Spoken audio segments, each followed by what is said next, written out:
Let's go. Let's go. Let's go. Let's go, man. Hunt the ball. Let's go, family on three. 1, 2, 3, family. Hello, football family. Welcome into Huddle It Up Films Ravens Bengals review. The worst loss in the Lamar Jackson era, a 41-17 loss at the hands of the Bengals. Ravens missed a big opportunity yesterday. They could have been 2-game lead over the Bengals in the AFC North. They could have had the best record in the AFC. Wasn't meant to be. Bad game all around. We're here to break it down, and here with me again, Chris. Chris, how you doing, man? How's the Deep Cover Pod, and how's everything going over in Chris land? Deep Cover's going well, man. Shout out to my brothers, Michael Crawford and Kerry Stevenson. Yeah, this one's a tough one, man. I'm used to coming here and bringing the good luck, after the big games, the comeback wins, and the blowouts. And unfortunately, I'm back for a blowout, but just on the other side of the coin. Well, you know what I say, Chris. Nobody's perfect. You know what I mean? Like, nobody's perfect. You can try, but that's the way I try to be. But yeah, the Ravens were far from perfect yesterday, and it's never as good as it seems, and it's never as bad as it seems. Like the one thing that stuck out to me in the rewatch was that you look at last week versus the Chargers, it was like everybody was way high on the Ravens, and on this show we were high, but we were keeping it in perspective. On my game preview show, we were keeping things in perspective. And now this week, it's like the sky is falling. So finding that happy medium, Chris, that's kind of what it's all about in the NFL, isn't it? Yeah, no, this is something that we've been listening to.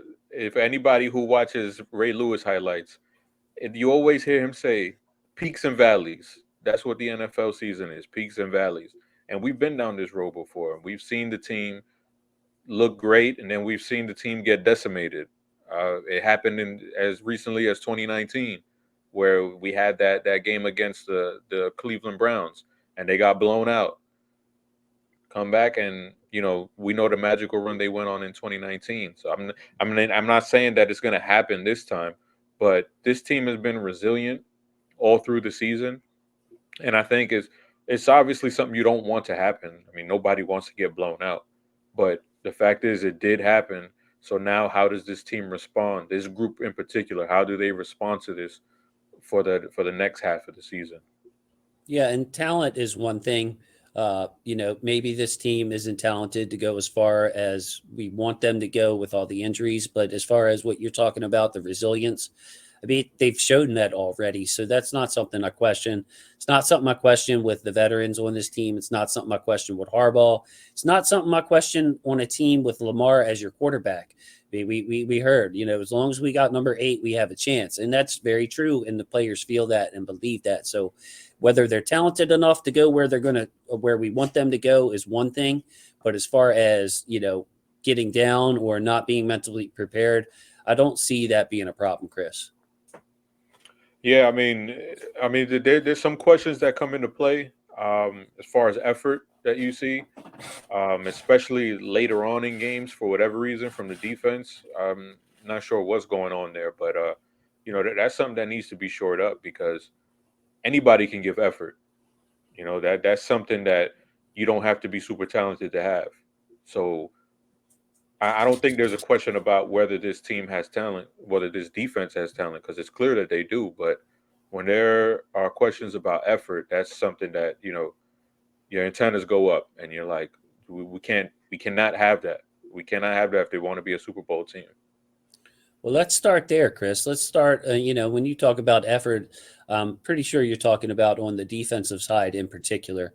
Now, effort is a tough thing for us to question from the outside because you just don't know. And it's like calling a player soft or, when you question somebody's effort, you're questioning their integrity. So, but what I've seen is a lot of players out of place. You mentioned to me, you see a lot of hero ball happening on defense where players are just out of position. So please expand on that just for a second, please. So when you watch a defense like the Buffalo Bills, they're a sound defense and they play very disciplined. That's why they match up so well against Lamar and the Ravens because all of those counters and that fakes, they don't fall for that. They stay home. They stay where they need to be. They're a disciplined team. The Ravens right now, they're not playing like a disciplined team on the defensive side of the ball. there was a play yesterday on the CJ Uzoma touchdown where 4 guys are charging at Tyler Boyd on a pump fake because they think it's going to be a screen. You cannot abandon your responsibility. One of those guys was supposed to have their responsibility on CJ Uzoma, and what they did was they abandoned that and they went for the fake. And you cannot have that. You got to play sound defense, and this is something that we've been hearing about with Patrick Queen, where the coaching staff is saying he's trying to do everyone else's job, and it's like, I mean, you could single out Patrick Queen, but when other players on the defense are doing it, that's, you can't have that. You just can't. And um, I feel like if they just buckle down and stop trying to just make the big plays, just do your job. That's what Bill Belichick says. Do your job, whatever your responsibilities is. Take care of that, and everything will take care of itself. Yeah, for me, it's definitely a do your job type of thing, because when I was talking before the show, it just sometimes it looks like we're playing on a CFL field. Like I could take some still shots, and they showed some from the game yesterday where a Bengal is catching the ball, and there's nobody within maybe 15 yards of them. I mean, I want to say 10 just to be conservative, but it was more than that. And it's like, well, who in the world is supposed to be there? And like you said, it's not just a Patrick Queen thing. It's happening in spurts all over the place. Like I kind of see it in the defensive line. I think we saw that yesterday. We've seen it with Matabike, I think, more than a few times this year, where he's just head down, just really trying to move the line of scrimmage, where he really needs to just keep his head up, stay in his spot a little bit, and try to prevent those cutback lanes from being so huge. Is one example that I see on the defensive line. And really with that defensive line, Calais Campbell is playing out of his mind still, but Brandon Williams, Justin Matabike, those are two players, Chris, that I'm looking to step up their games here in the second half. Yeah, the Brandon Williams stuff is really strange because Wink challenged him a few weeks ago, after the Colts game. He challenged him, and he wanted to see if he can rise to the challenge, and he did against the Chargers. So it's like, all right, he had a bad game against the Colts. Then he comes out and he looks like the old Brandon Williams against the Chargers. Then he comes out this week and he's back to not playing up to hit the standard that he set for himself. So it's like, what's going on there? Is he losing a step? Is he getting old? Is he just, I don't know. Is there the fire burning out? I don't know. I don't know this guy, so I can't say like, oh yeah, he's just lollygagging out there. I don't know, but something is up there where there's no reason why there should be such a big disparity in his play. It shouldn't be that, oh, he looks great, and then the next week, oh, he looks horrendous. He's a talented guy, and we've seen him for too many years perform at a high level. Yeah, in my opinion, Chris, on that, I mean, I could be wrong, but I feel it's kind of like losing a step syndrome, because you see him dominate on some plays, like it's still in him. But it reminds me of, I mean, I played sports until I couldn't anymore.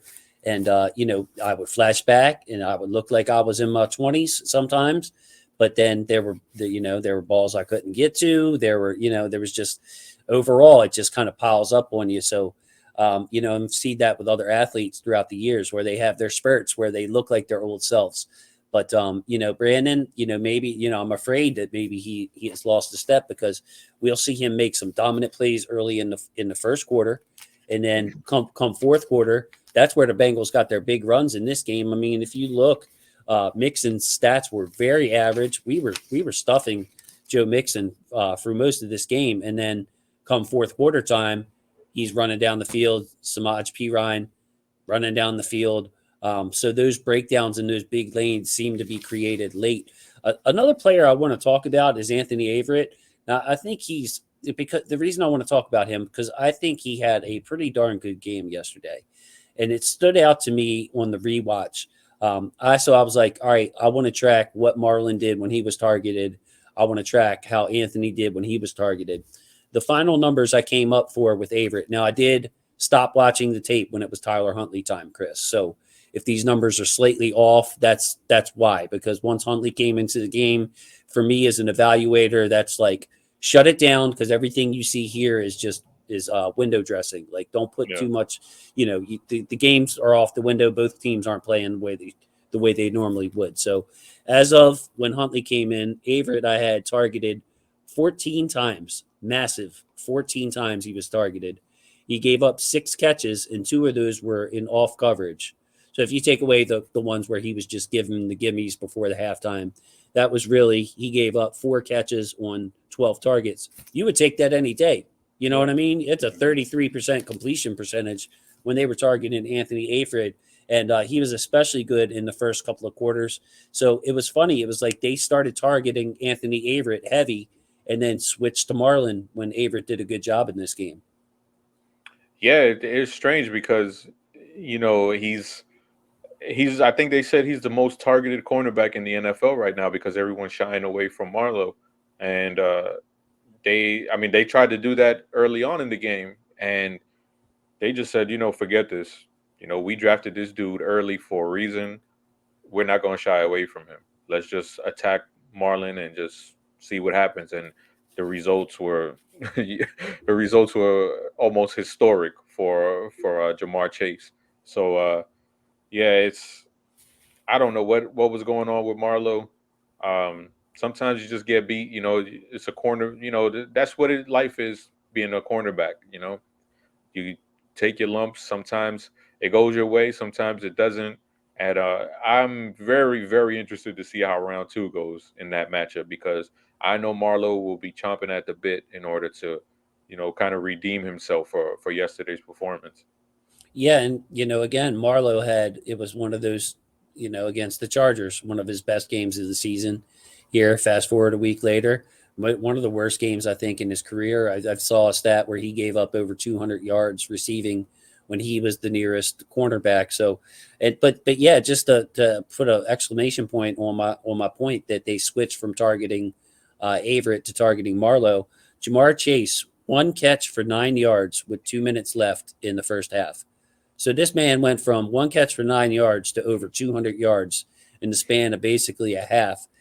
So kudos to the Bengals for switching their game plan and stop going to T. Higgins and stop trying to pick on Averett when he was playing well and just give it to their horse. And Jamar Chase, Chris, I was one of the take Chase over Sewell because of the instant connection he would have with Burrow. And number one receivers are hard to find, just like left tackles are hard to find.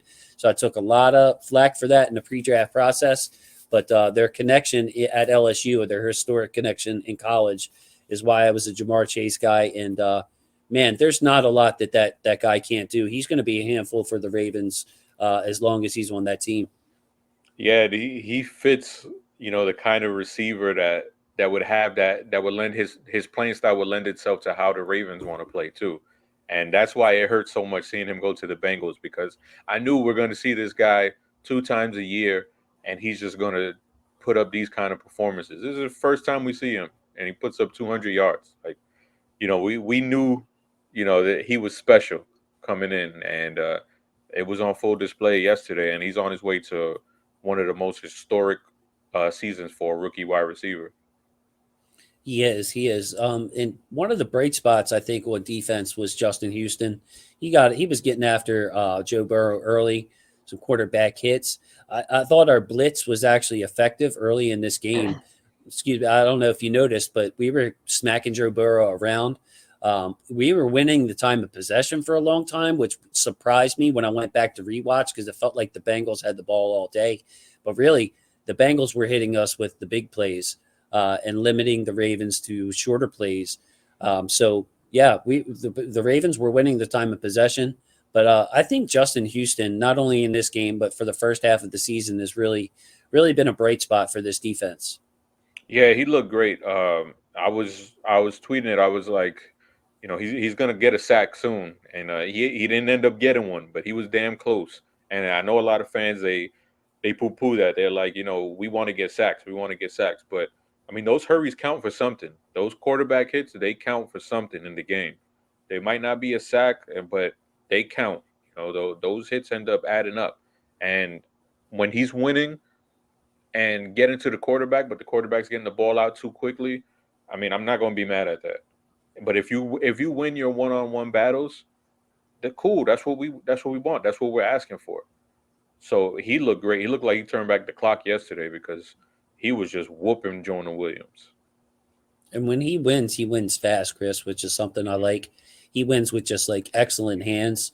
He's up there in age, but he's still winning fast, man. Like it kind of reminds me of Suggs later in his career. I think Suggs was like the fastest to get to the quarterback, and he made the joke like not bad for a 34-year-old or whatever it was. But yeah, like a lot of these, that's why I think sometimes these PFF stats for pressures can be misleading because you don't necessarily get in the quarterbacks within the yardage that they deem a pressure. But man, Justin Houston is flashing in that quarterback's face, whether he gets there or not, within a split second. And that makes a big difference on defense. So is there anybody else on defense that you would like to talk about before we switch over to the offensive side of the ball? No, we could just head straight to the offense because that's a sad one. Okay. Yeah. One final note I didn't mention. Patrick Queen looks much better at will linebacker chasing down those plays, just like I was hoping for since last year. The Ravens making that switch, I think, will pay dividends later. But yeah, just to recap the defense, whether it's effort, whether it's playing hero ball, there's something going on with this defense that needs to be fixed. And hopefully that's not a talent issue. I don't think it is. Chris says he doesn't think it is either. We have the horses. We just have to play more as a team, more disciplined ball, more focused on that side. So we'll see how the Ravens rebound after the bye week. So on offense, yeah. Why don't you kick us off, Chris? What should we touch on first? So I kind of want to talk about the Mccrary injury. The Mccrary injury. Sorry, that's the way you pronounce it, I Mccrary. say it both ways, by the way. I don't I know. just learned from the Jeff Zrebeck article that he had on the Athletic about Patrick Mccrary. He put the phonetic way to say it, and I've been saying it completely wrong all these years. So it's Mccrary. So Patrick McCary. Mccrary. So Yeah. are you sure you did well enough in English class to know what that phonetic sign means, Chris? Oh yeah. Okay. Just testing. No, just trying to make a joke, man. Like, yeah, that hurts. The McCary, I'm looking at it. We gave up one sack before he went down, and then things went downhill after that, Chris. Yeah, I mean they threw out Tyree Phillips, who's just working his way back in, and he was trying to get comfortable at guard. That's where he was practicing at guard, and now it's like, damn, now we got to put him out at tackle, and it was not pretty at all. And now Ian Rappaport reported that McCrary has a high ankle sprain, so you never know with those. It could be 4 weeks, it could be 6 weeks. Who the hell really knows? But they can't get him quick enough, man, because he is so important. He was playing at such a high level, and you hate to see that happen to this guy who started off as a backup interior guy, and he was flourishing at right tackle against elite competition, against Chris Jones, against Joey Bosa. He was doing his thing out there, and now he's injured. But the good news is he's not on IR, so that's always good, especially for this year for the Ravens. So hopefully he can come back and he'll pick up right where he left off. Yes, McCary's been such a bright spot. He's been such a dog, man. Like since he got here, Chris is the one way I describe him. So I call him Scrappy Doo, but in joking, but he really is. He's got that dog mentality. I mean, I go all the way back to 2019 when he got inserted when Matt Skura was hurt in the middle of this like epic run, and we saw in 2020 how much bad center play can really disrupt things. And he goes right in there as a young player, don't miss a beat. I mean, did really well. And then last year in 2020, same thing. We stuck with Matt Skura until it was clear that he wasn't the same coming back from injury. McCrary had snap problems, but he always played hard, like always played a tough brand of football. I remember a couple of times last year where I was a little bit upset with the offensive lineman not sticking up for Lamar. Like now it would be a taunting penalty. But after your quarterback hurts, at least get up into somebody's face, Chris. You know what I mean? Like, don't you don't gotta like go crazy and start swinging on somebody and get caught, thrown out of the game. But McCrary was always the one standing up for Lamar, just like some of the little things I noticed. And then this game or this year, mean, things break down. All of a sudden, Mccrary is your right tackle. And I mean, you couldn't expect much more. So, man, I'm hoping, Chris, that this is more on the 4-week side than the 6-week side, because we got those division games coming up at the end of the season, specifically two against Cleveland that are going to be big. So we need Patrick Mccrary on this team, don't we, Chris? 100%. It's like you said, they can't afford to lose any more guys on that line. They just can't. I mean, they're down to what is this going to be? Their fourth injured offensive lineman. Like you can't win football like that, and it's you can't even protect against it. Like how do you protect against saying like, oh yeah, I need a OT4. Like you can't because you don't anticipate losing all of those linemen. So they need him in a bad way because I like Tyree Phillips. I think he does have a future at left guard, but tackle, that's not the place for me. Like I don't see him as a tackle at all. I just wanted to see him be concentrated at one spot, Chris. That was all.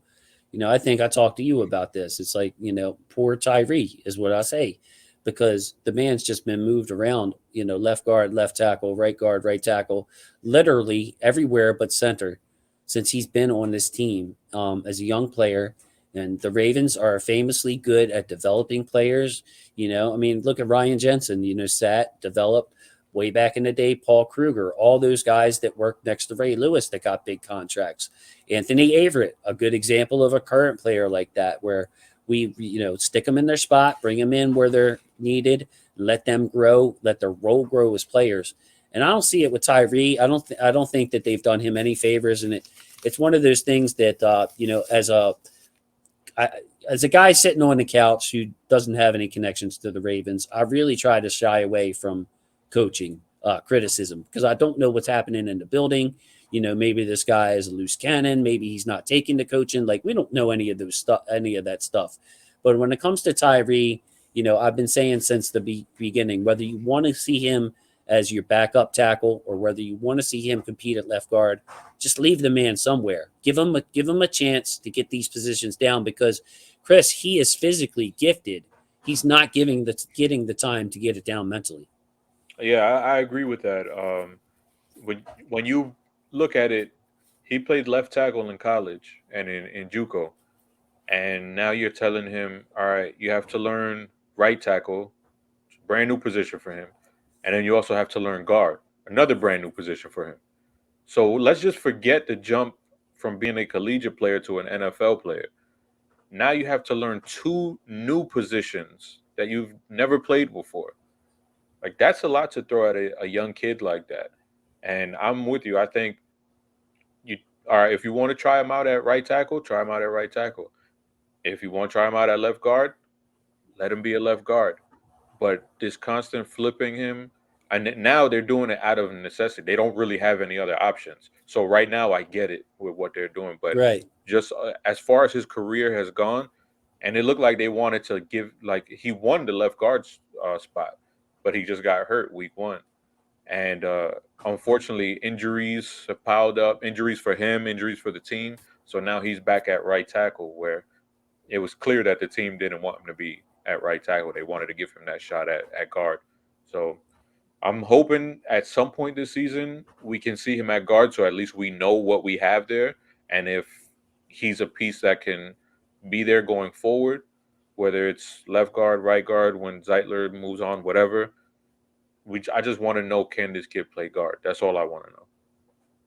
Yeah. And I think that the Ravens are, of course, trending towards that because, like you said, he was the starting guard coming out of camp, left guard. But yeah, man, I mean, you mentioned him playing at left guard and right tackle, but I just wanted to emphasize I saw him back up left tackle at preseason.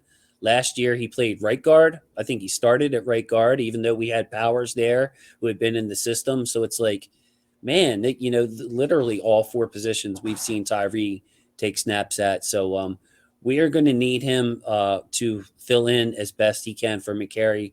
Chris, like even if Tyree is not playing at an A level or a B level, we're going to need, just in basic layman's terms, we're going to need a C level performance or better. Give the man some help. Of course, having Lamar as your quarterback is going to help him. But yeah, we're going to need Big Tyree to step up and make a name for himself as a dependable part of this offensive line, because them high ankle sprains, man, they're unpredictable, and sometimes they linger for. I mean, Mccrary might be dealing with this for most of the rest of the season. Yeah, man. And the good news is, hopefully, after the bye, we'll be getting Boyle back, which will be a huge help for that side, because we know how physical Boyle is, and he's the best blocking tight end in football. And having him there is almost like having a sixth offensive lineman sometimes. So, hopefully, with him coming back, it'll be the perfect timing to just help this team get back on track, especially in the run game. Yeah, so let's talk about it, man. Like, it will be nice, I think, in this run game, because to have both Boyle and Ricard on the field to go heavy, because right now we have basically Tomlinson doing Boyle's job. It's not the same as Nick Boyle. Or we'll have Ricard doing Boyle's job, who does a nice job at that. Ricard does do a very nice job lining up beside the right tackle, but then you're missing your fullback. You know what I mean? So having Boyle and Ricard on the field, I think, will help this run game to get the running backs more yards before they're contacted, which is going to be the key if we are going to keep rolling with these veteran backs. Yeah, and there's something I would like for them to do, and I would like for them to just let one back try to get into a rhythm, uh, whether that's Devontae Freeman or Latavius Murray. Let one of these guys get into a groove. I've heard other running backs talk about this, where you kind of get the carries going, and then you get into your groove, you get into your rhythm of running, and the timing of the offense, and the blocking schemes of the offensive line. And I think that'll be something that could benefit them, because just interchanging them, it's clearly not working. It's not working at all. So just try to go with one back, not the whole game. Obviously, you're not going to give Devontae Freeman 25 carries a game. I mean, Right. obviously. But what I'm saying is, maybe not the three-headed approach. Maybe just Latavius and Murray. I mean, Latavius and Murray. Latavius and Freeman. Maybe just go with the two back approach, and see how that works. See if either of those guys can just get into a groove and build off of it. Because right now, nothing is working with this three-headed attack that they're trying to do. I could go with that. I could go with that. I'm always honest on the show. So if I strongly disagree with you, I would. But I could go with that. Like, to me, Devontae Freeman looks like the most comfortable back, and it's funny because, Chris, I want to say it was 2 or 3 weeks ago where we said, or you said, it was you said something like Devontae Freeman doesn't have that burst. And then we had a comment below somebody that said, "Leave my son alone." So I'm not sure if it was Devontae's dad or not, but he was like, "Look, my son's made one big play in each game." What are you talking about, Chris? Just joking. Devontae has some burst. But fast forward, in all seriousness, though, fast forward a few weeks forward here, Devontae looks, to me, we mentioned it last week, the most comfortable out of all the backs, like the most decisive, the most north-south. Where Latavius seems to run into a pile, Devontae's got a little sidestep, and then he goes north and south. 4 carries for 14 yards and the touchdown doesn't stand out, but 2 of his carries were from the 1-yard line. So he didn't take away his 1-yard touchdown and the 1 yard at the goal line where there was 11 people in the box. The 2 runs that he ran were pretty successful, and then of course the touchdown run. So to me, I would like to see a heavier dose of Devontae Freeman, and I'm gonna keep saying it every week until things get better. It happens. Nate Mccrary is the guy I want to see get a chance. Like, if we're going to sprinkle in a third back, if I were to counteract and say, "All right, Chris, I'm with you. Let's give Freeman the most of the carries. Let's use Murray on the goal line. Those other 5 to 6 carries, that's where I want to see Nate Mccrary, man. Like, Tyson is clearly not ready. I want to see Mccrary be able to, when we have these breakdowns on the line of scrimmage, to be able to make somebody miss and get out in space and do some damage. What do you think about Nate Mccrary? And like to hear your thoughts on Tyson too. I'll go. Well, let me go back to Freeman first, because I Okay. agree with. I think Freeman he's clearly the most intelligent and savvy runner that they have right now. There are some plays that you see in the Chargers game where the other guys that they have on the roster, they won't get through those creases. They won't even know where to look for those creases. And he knows where to look for them and he knows how to get through them. And that's something that we just don't see from these other guys on the roster. Um, as far as Tyson goes, I think the Ravens broke him, to be honest. Like, I think he is scared to death of making a mistake. And that's how he's playing. You can see it in his running style. When you look at the preseason runs, you see a guy that he's out there, he's giving his all. He's not going down on first contact. You know, now it looks like a completely different guy. Now, is that from taking hits from NFL, like real NFL players, not guys that'll be cut and on a practice squad? Talking about getting hit by starters, by guys who have made the Pro Bowl. Has that softened him up? Has it been the Ravens' approach when it comes to disciplining him? Because it's clear that they didn't trust him and they were not comfortable playing him because they had him inactive. Now, we all know a player, you could be as talented as you want, but if you're a player and if you don't have your confidence, that's it. You're done. Doesn't matter how talented you are. You're done without confidence. And right now, I see a player that's a shell of himself and not playing with any confidence at all. And you're never going to succeed playing like that. Never. You're going to lose your job playing like that.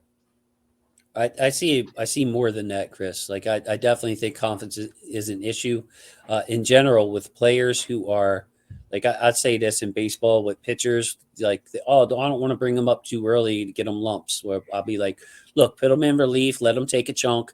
Build his confidence. I'm like, you can't shake a real G's confidence. If like Rashad Bateman, his drops or whatever, he's not getting shaken because Rashad Bateman knows Rashad Bateman is pretty damn good. So, like, if Tyson's that guy, I think that he will bounce back from a confidence standpoint. But, Chris, the thing that worries me is, I made a comment today that probably upset some people, but to me, it seems like a mental thing. We saw him have no clue what was going on that fourth down.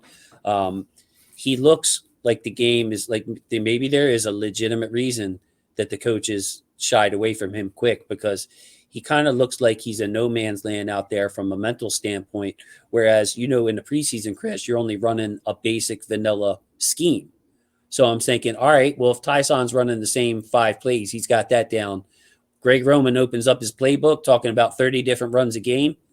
Maybe that's something that Tyson can't handle mentally, which is a red flag for me, Chris, because he was on the team in a practice squad capacity all last year. So are you going to give me any credence to that? Could it be just like he's not picking up the offense or not mentally there? I mean, yeah, it could be. I was having this conversation with somebody else, and I'm like, hey, maybe he's not a guy that they like off the field. Maybe he's not gelling with them and he's not putting in the work that he needs to. Now, this is all just, right, just me conjecture. just putting things out there that I don't know if it's true or not. I'm just trying to figure out a way because there's this player here that we all loved during the preseason and we saw ran like a stallion. And now he's not running that same way. And it's almost mind-boggling to see him run the way he's running. And preseason Tyson, he doesn't run out of bounds on a fourth down play. Preseason Tyson is trying to spin out of that. He's trying to fight for extra yards, and he just went out of bounds yesterday. So it's like, what is going on with this dude? Like, I don't know if maybe something off the field, like that has nothing to do with football, just clouding his mind. I don't know. It's difficult to explain. I'm sure it's probably not one thing. I'm sure it's multiple reasons. Yes. So I feel bad for him because I was rooting for him. I wanted him to be good, and I'm still rooting for him. I don't want to see him fail in any way, but I hope he can somehow bounce back from this and just regain his confidence and that rugged running style that we all loved during the preseason. Yeah, and I'm not going to get into the why it's happening because, like you said, it's behind the scenes. Who knows? But mentally, he's not there. I think it's not just lack of confidence. Like, it is lack of confidence, yes, but it's not just that. Like, lack of confidence, not knowing the playbook, not being where you're supposed to be, because it seems like when it's blocked and when everything's simplified, you see that juice in Tyson's leg before he covers up the ball for dear life, like you were talking about. But yeah, like you can still see his legs are fine. I think it's upstairs, Chris. It's upstairs for whatever reason.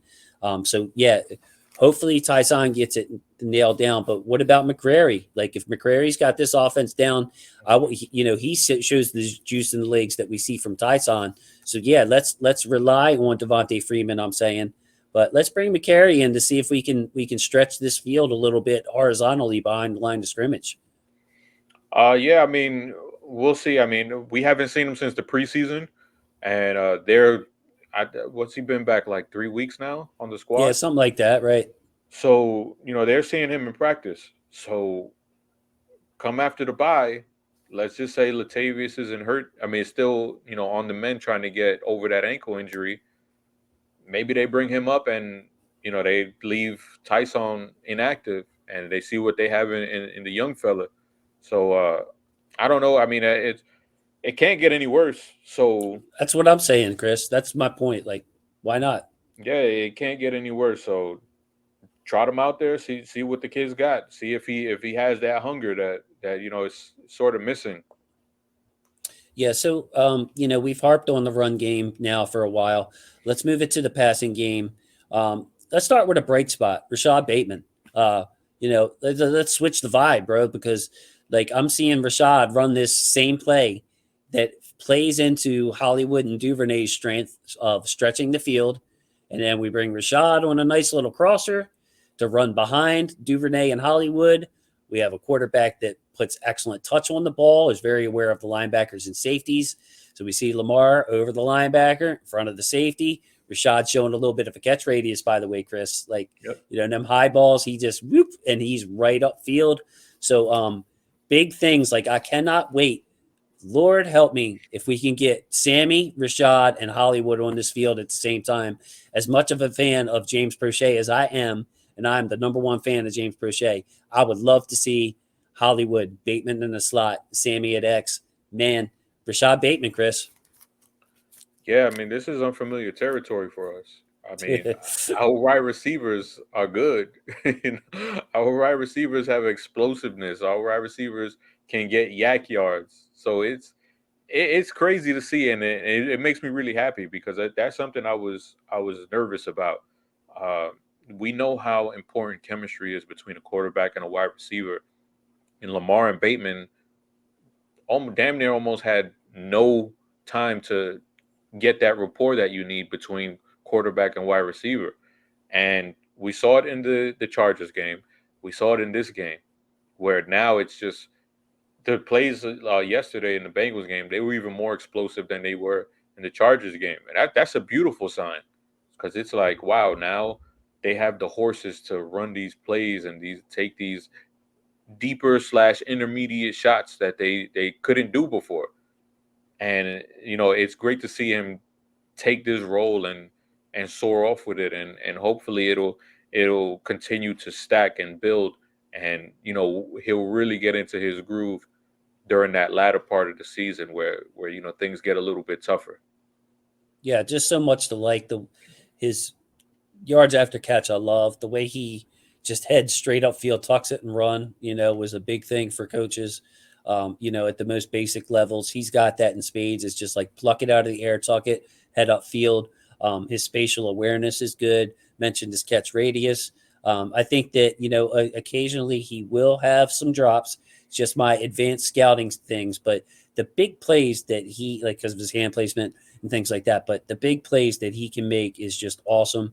And it's nice to have someone on the opposite side of Hollywood with that kind of explosiveness because now, Chris, you can have Hollywood working deep and intermediate, Rashad working deep and intermediate, and you can have Sammy working short and intermediate. So it's like we can, and Prochet can do that too, of course, Duvernay stretching the field. So we have a lot of options at a lot of levels in this receiving core, and that's not even mentioning Mark Andrews. Yep, it's a good problem to have where you have so many mouths to feed and really trying to take this offense to another level as far as the passing is concerned, because I know a lot of people have gotten on Greg Roman, but it's like, I mean, you got to look at the tools that he's had to work with. I mean, Seth Roberts, is that a guy that's moving the needle for you? You know, Marquise Brown, who's coming off of an injury in his rookie season. It's difficult to do. It's difficult to run what you want to run when you don't have the horses. And right now, we know Greg Roman is a fantastic game planner when it comes to the run game. Right now, he doesn't have the horses up front to execute the kind of offense that he wants to execute. Is that his fault too? But no, it's like you got to have the horses in order to implement the kind of scheme that you want. Yeah, it's kind of crazy that we're sitting here. If Greg Roman and Lamar Jackson can get together a run game, then we're going to be a great team. But I mean, Lamar runs are the only runs that we're really hitting on. So it's asking a lot of the quarterback.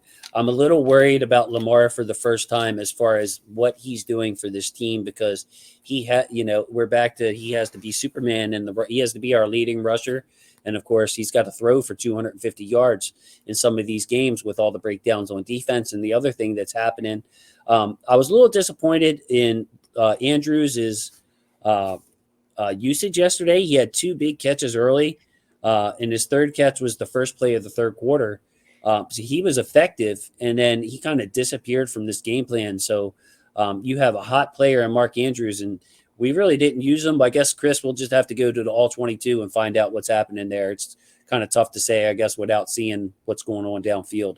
Yeah, it'll be interesting to see because I mean, like you said, with the all 22, that's how you can really see what the Bengals defense was doing and was throwing at the Ravens. I know Lamar said that they kind of did things a little bit differently than they anticipated. And it looked like that too, because there were just some blitz plays where Lamar looked lost, and we hadn't seen him do that. And I don't think ever. I don't remember a time where Lamar looked that confused when it came to blitzes because he was not prepared for those. So, kudos to them for, you know, dialing up this scheme and really doing what they wanted to against the Ravens as far as their defense, and they have a bunch of players on that side where I know a lot of Ravens fans like Logan Wilson when he was coming out, Akeem Davis Gaither, Jesse Bates. So shout out to those guys for showing up and performing, and then their D coordinator for drawing up the scheme in order to really control this game. No excuses. I mean, it was a good team. We were playing good defense on all levels. It was the one thing I was really excited to get to see last week was what's happening with this Bengals defense. And I mean, as a Ravens fan, I was like, man, they're legit. It's going to be a tough problem because DJ Reader and Ogunjobi, really good players up front. Then you got Hendrickson, who was a problem all day for Villanueva. He beat Mccrary on a sack, Ricard on a sack. So it was tough. And then Bradley Bozeman, I think, has really got to step up his game after a really hot start the first 3 weeks, Chris. It's like every week he's getting beat at least a couple of times, man. I remember joking on this show a few weeks ago, like, oh, Bradley messed up once. Well, hey, man, it's not a joke anymore. Like, Bradley's got to fix himself too. Maybe his back injury has something to do with that. But yeah, Lamar, like, and in the game plan, like, what was it? It was SpongeBob opposite day, and didn't George Costanza from Seinfeld have like do with the opposite of your gut tell? Like, Yeah. we have to start preparing for what opposite day when we find these defenses, because we've seen it over and over. Cincinnati was a team that was just relying on a 4-man rush, Chris. They come to Baltimore, they're bringing these timely blitzes that they had not brought, apparently not been on film from what Lamar said. So yeah, when we're the Ravens, we have to realize that we're a different offense from everybody else out there, that we're going to see a different game plan from our opposing defenses. Well, it's funny that you say that because a few weeks ago, Greg Roman actually brought that up, where he was like, "I don't go into it, thinking anything." He's like, "They throw so many different things at us. We just have to adjust to what they're doing, Right. because week in, week out, guys either want to take away the run or they want to make Lamar throw it, outside the hashes, and it's like, we kind of have to be a chameleon and just try to conform to what they're trying to do and then take advantage of what we see. Apologize out there. I swallowed down the wrong pipe. So my fault there, You man. good? If I get a little, yeah, I'm not crying over the Ravens' loss. I swear it's I was the was. water. My water. Yeah, there's the water. But yeah, Greg Roman did mention that he's just going in open minded. But yeah, it was just kind of a lost day. And Chris, I want to kind of, we're getting close to the end, but I wanted to mention too that this was a pretty darn good game through about almost 3 quarters, like 2.5 quarters. The final score is a little bit deceiving because we saw that hero ball played by the defense. The Ravens went for it on 4th down in their own territory a couple of times. So, just trying to win the game. But the Ravens had the lead, 17-13 early in the 3rd quarter before things got out of hand. So, when we head to Cincinnati, that all of a sudden turns into a must-win game, Chris. Yeah, and like I said earlier, I am really excited. I wish it was in like 4 weeks because I want to see it so bad. I just want to see it again, and I want to see how this team responds to that, that whooping that they got, because we saw how they responded against Cleveland in 2019 after they got that whooping. So, it'll be fun to see, and I can't wait for it to come. Hopefully the team is still around, because the way these injuries are piling up, man, who knows who will be playing during that game. Yeah, hopefully we're getting healthier instead of the opposite. And just a tough game for the Ravens, but I think I said it in the opening. I just want to reiterate, Chris, it's never as bad as it looks. It's never as good as it looks. It's somewhere in between. The Ravens could come off this bye week and blow out the Vikings. The Ravens could struggle with the Vikings. It's any given Sunday. The cliche that keeps ringing true and true and true. I mean, geez, the Patriots won by like 40 points yesterday with Mac Jones. Like, you can never really predict what's going on in this league. So, and this Bengals team, they lost to the Jets. They lost, yeah. So there you go. There you go. Every week league. So continuing to evolve. It's who is hot. We saw it in 2012. Who's the best team at the end of the season? Not right now. Not in week 7. Not in week 8. At the end of the season, have you put yourself in a good enough position to go where you need to go? So Ravens are not the best team in the AFC. In my opinion, I like Buffalo a little bit better, a little more well-rounded. Other than that, though, Chris, it's still wide open. Ravens fans, keep your heads up. Put your faith in Lamar. Put your faith in Harbaugh. Put your faith in the football gods that things are just going. We're going to get healthier, be able to be our own selves coming up here, Chris. Yeah, man. When you take a look back, and if you go to the beginning of the season, and if you tell people, all right, we're going to have 16, 17 players on IR, a lot of those players being starters, and we're going to go 5-2 to start off our season. People be like, hell yeah, I'll take that. I'll take that any day. That's a good job by the players that are healthy and the coaching staff. But now, coming off a blowout loss at home to the Bengals, you would think we were, 2-5 right now. And they made you cry, but they did make you cry, Chris. You just did say they had you crying. Oh yeah, man, it hurt. It hurt to see, because I was not expecting that kind of performance. I was expecting a slug match, but Right. Similar to the first half, the way the first half went, I thought that's how the game was going to go. It should have went that way, man. It should have went that way. It was like we were in there. It was just gut punches. We were taking it and giving it. But yeah, it was just, I think the disappointment, Chris, is we could have been 6-1, 2 games clear of the Bengals and best record in the AFC, healing up in the bye. Like the upside was just so sweet there, and we didn't come through, buddy. Yep, I think we were kind of anticipating that, similar to the way the players were anticipating it. Maybe we're going to be 6-1. We're going to be sitting pretty. We're going to be on the bye, number 1 team in the AFC, and came back to bite everybody in the ass. I will say too, Chris, before we get out of here, I think this bye is coming at a good time. Now, it's sometimes it's not like that. And we have kind of an early bye because, Chris, teams are getting byes all the way to week 13, 14 maybe this year. Mm-hmm. Whatever it is, I was looking at, my fantasy team, and I'm like, damn, dude's on a bye at week 13. What's going on here?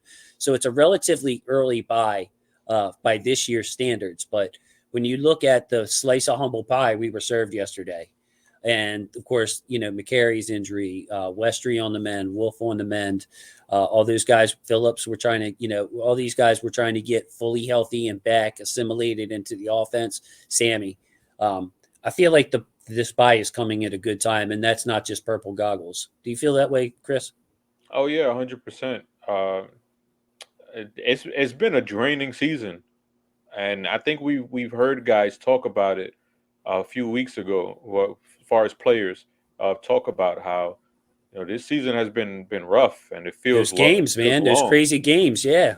That takes a lot out of you. Those are like fights. When you watch great boxers fight each other and it goes the distance and they beat the hell out of each other, they're not the same at the next fight. Right. Sometimes those fights, they take a little bit out of you. So it's good for them to get the bye at this point and just regroup and really get ready for this run to close the next part of the season out, because like you said, guys should be coming back. Reinforcements are on the way, not just bums. We're talking about Derek Wolf. We're talking about Nick Boyle.